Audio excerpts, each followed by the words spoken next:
Hey everyone, my name's Amanda and I'm the Fun Size Reader.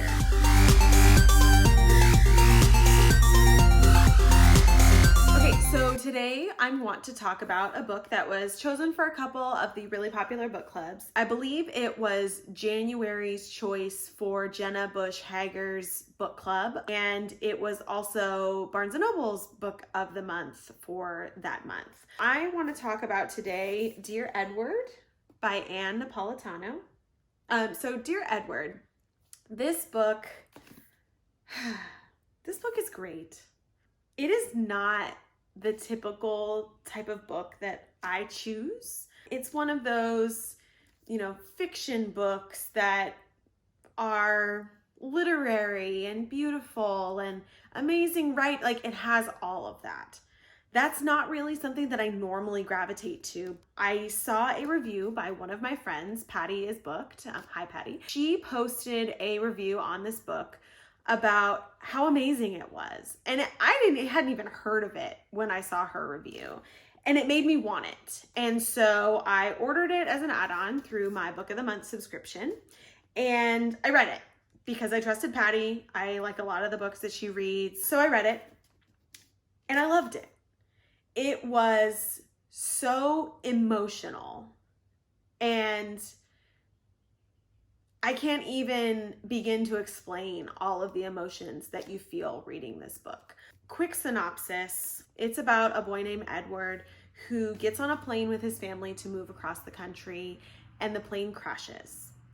And he's the only survivor, and he has to learn how to live with the loss of everyone in his family and being that person that all of the other families and the whole country and the media look to as like this miracle boy. So this book is not a thriller. It's not about the crash. It is in a way, but it is more about being a human being. It's about dealing with really terrible things that happen in life. It's about dealing with circumstances that are out of your control. It's about living for yourself and not for other people. It's about friendship and love and loss and family. And it's just so much more, at least it was for me, than just a thriller about a plane crash. I know Anne Napolitano has said that it is based off of a true story that did happen to a young boy who was the sole survivor of a crash in France. And so it was interesting to see that this is somewhat a true story. This has happened to somebody before. This book made me think a lot about other people's lives. I feel like we go through life so much now focusing on what we have to do. How does this affect me? What I'm doing right now is so important and I have to get it done. And I have all of these things to do. I have all of these problems going on in my life. But one of the things that I thought that was really beautiful that she did in this was give us a view of the other passengers on the plane. Because yes, this book is about Edward. It's about the survivor. It's about his life and how he moves on. But in the opposing plane chapters, you see the human in what everybody else on the plane or the characters that she chose to portray on the plane were experiencing. And I feel like that's something that people lose a lot in going through life is, yeah, that's another person.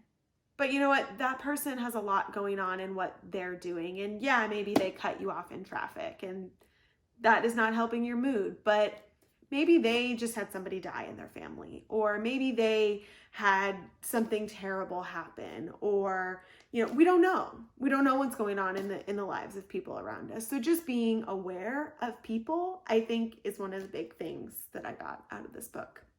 So I would definitely recommend it.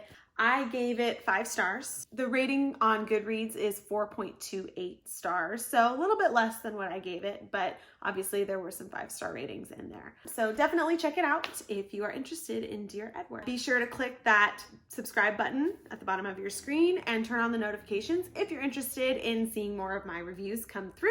You can also follow me on Instagram at The Fun Size Reader, on Facebook at The Fun Size Reader, and on Twitter at Fun Size Reader. Hope to see you guys soon.